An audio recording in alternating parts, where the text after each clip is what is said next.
Powergame.se, tillbaka på Gamex första dagen. Vi står med Mike Reid, producer från Crytek Studios, som är här och snackar lite Crysis med oss. So Mike, what you're here showing up is what I believe the multiplayer is a beta and alpha of Crysis 3. Yeah, this was actually a pre-alpha build. We're actually just moving into our closed alpha. I think launches tomorrow, if my dates are right. It's either today or tomorrow, so people can go dig around for that. I think that's going to run for probably about the next week or so. So, what's the take on? Because for me personally, I think for other people, the original Crysis, the first one, was all about the single player. And when you showcased the earlier the Crysis 2, and you also started out with the multiplayer, and this time again you're pushing the multiplayer. Are you trying to take Crysis in the direction of more of a competitive multiplayer game?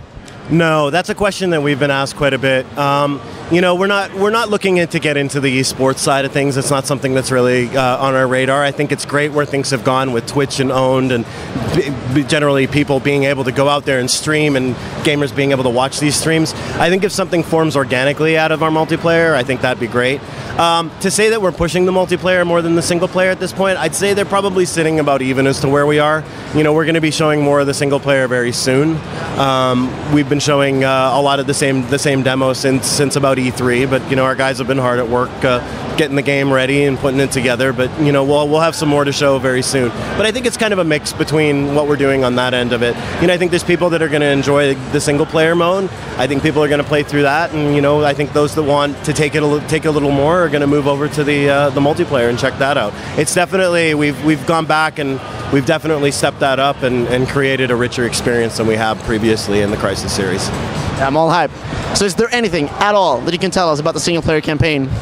Other than what we've talked about already, not really a whole lot. I mean, I think everybody at this point knows full well about the bow and you know, the use of alien weapons that we've got in the game.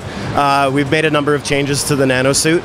It's not the nanosuit version 3.0 like some people were kind of hoping for. It didn't really fit into the storyline elements, but we've gone back and we looked at a lot of the game design elements and really removed a lot of those and stepped them up, from the perk systems, even to the AI in the game as well, to being able to hack and interact with different objects in the game. So basically creating a whole host of different choices on the action sequences and the ways that you can approach things. So what are you doing? You both introduced like these hyper modern, crazy alien weapons, and also a modernized version of a really medieval crossbow and bow. Where do you take this? What's the core of the weapon arsenal gonna be, really? I mean, that's taking it from one extreme to another, right? So we wanted a weapon that was we wanted something different to bring into the series. Well, you made it. We did, and you know, it came back to the whole hunter theme that we had going on in there. The hunted becomes the hunter, really coming back to the jungle again, and having some kind of, you know, primitive weapon that was fun to use in there. So we came up, and there was a whole host of different things that the guys came up with, and they ended up settling on the bow.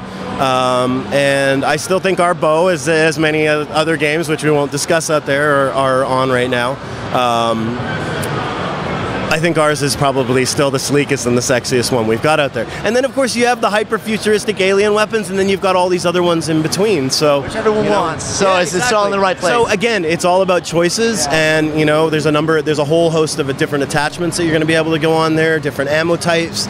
So I mean, however people want to approach it, I mean, there's going to be a whole host of ways that they're going to be able to do that. It's all about choice. Sounds great. Let's talk a bit about the multiplayer. Yeah. Obviously. So what's going to be like? We're going to have the action fast pace, it's going to be the strategical, like camping, and of course we want to know, will we be able to go nanosuit wild crazy on our foes? Sorry, what was the last part of it? How is the nanosuit going to work in the multiplayer? Are we going to go buck wild on our foes with it? Yeah, so we've actually changed up a number of things. So the nanosuit that you have available to you in the single player mode and the nanosuits available in the multiplayer mode are two different things. We went back and we realized that, you know, some of the things that work in single player are not things that work in multiplayer. So what we did is we took the suit and we kind of broke that down further, and having armor and stealth are on their own independent tracks now, which has really increased the pace of the game, and really given some of the other people getting into the game a few more options and have the ability to use that, because we found that having a single energy bar for that and stealth, and then of course you're running away, I mean, you're going to burn out your cloak just like that. And we kind of actually implemented the the removal of the sprinting from the energy bar as well for single player. But you're going to find it, the pace is really fast. It's a lot of fun. It's actually rewarding when you kill somebody. The options you're going to have are quite a lot, and then there's also the perk system built in there as well. So you'll have the option of 3 different perks, 3 perks. And 19 different ones you can choose from in any combination that you want to put in there. So there's a bit of customization to the multiplayer in there. Yeah, there's customization. So levels of XP, you know, you upgrade that, unlock certain things. We love XP, so that's perfect. Everybody loves the XP.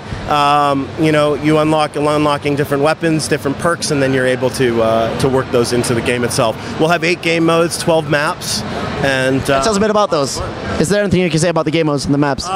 So the only game modes I can really talk about right now, we're going to have the standard deathmatch, team deathmatch will definitely be in there, and then the 2 modes we've got right now, which are Crash Site and Hunter. Hunter being a new one that we've got, and then you know, there's actually the other ones we'll talk about later, but there'll be one brand new one in there as well. Sounds great, sounds great. So what can you tell us? When you anticipate this game will hit, and for what consoles? So currently right now we don't have an official date locked in yet, but we're currently targeting for February of 2013 on Xbox, PS3, and PC as well. Crysis 3, you'll know when it hits. Thanks a lot, Mike. Great. Thank you.